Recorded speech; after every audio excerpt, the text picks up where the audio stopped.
What sounds like pseudoscience, but actually isn't. The illusory truth effect. People will believe something just because it is repeated, even when they know that what's being said is not true.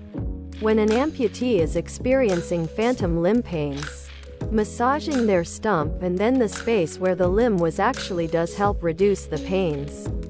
Especially if the person is already on the maximum dosage of pain meds and can't have any more. Hearing the hands against the sheets where the limb would be tricks the brain into thinking that it's still there, so it stops the nerves from overfiring as much. Trying to describe otoliths, otoconia causing dizziness.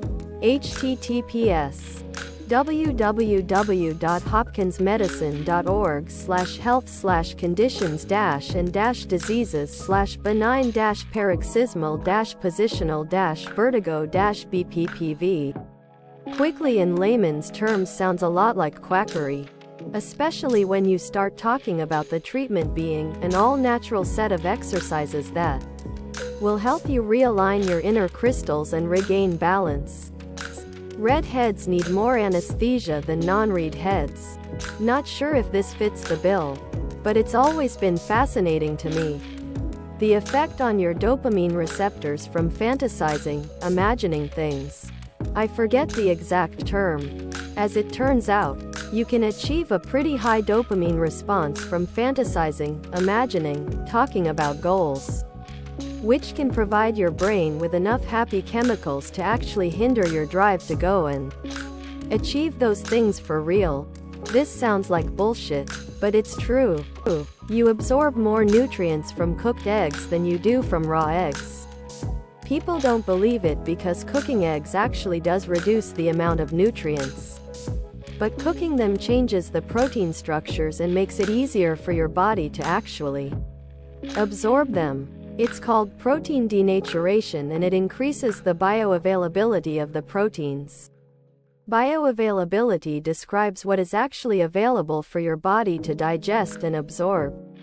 More nutrients doesn't necessarily mean more bioavailability, and less nutrients doesn't necessarily mean less bioavailability. Anything to do with platypuses? Ever heard of epigenetics? It sounds like pseudoscience with its talk of genes being turned on and off by environmental factors. But it's a legit field of study. It's all about how lifestyle and environment can influence gene expression without altering the DNA sequence itself. What's something illegal you can't live without? Instead of waiting to use a public toilet, I sometimes pee in the wild, on long hikes or while camping, because I cannot make it, or the public toilets are gross. I also collect seashells sometimes at the beach. Free download sites. Street taco vendors. When the next legal U-turn I'm allowed to perform is 10 blocks down at the next light, and there's not a single car on the road, the law can bite my ass. I often give verbal accounts of games without the expressed written consent of the NFL. Pirating movies. I'm from a third world country. I simply cannot afford it to buy movies or have it on a subscription. I need to support my family. Good evening, officer. Jaywalking. I would literally go insane without it. What's the worst thing people have tried to justify with, it was normal back then? Everyone did it. Listening to stories from older colleagues, there is so much stuff that was considered standard practice that would give health and safety an aneurysm these days. Shit like handling asbestos with zero protective equipment, even after people started realizing how bad it was for your health. Or guys working with natural gas lighting up a ciggy on the job site and it being perfectly fine. Because we're not smoking near where people are working with gas at the moment. Child marriage. My grandma was telling us about some random stuff about her life as a kid.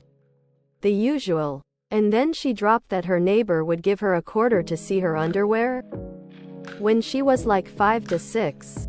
Wild shit. Also cheating on your spouse. Beating children and spouses. Drinking and driving. Every adult over 60 wants me to understand why those were the good old days.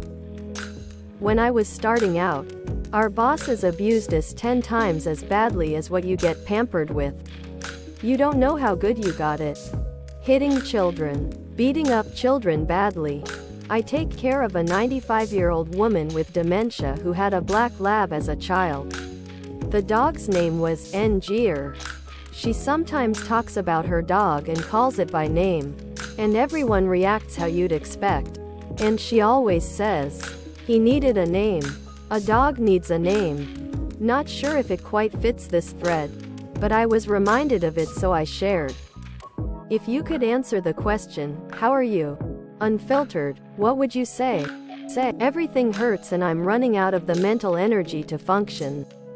I'm tired. The horrors persist, but so do I. I'm very lonely, but I'm level. I'm overwhelmed by anxiety and depression, but hide it behind a smile. Best Wednesday of my life, baby, doesn't matter the day. Can you please hug me for a minute straight just so I get some human contact to remember I am indeed a social creature that belongs in society. All panic, no disco. I'm trying to be alright, but honestly, sometimes I feel overwhelmed trying to keep up with everything. There are good days, but some days I just get tired of the routine and pressure. But hey, I'm still pushing through, trying to stay balanced, and figuring things out as I go.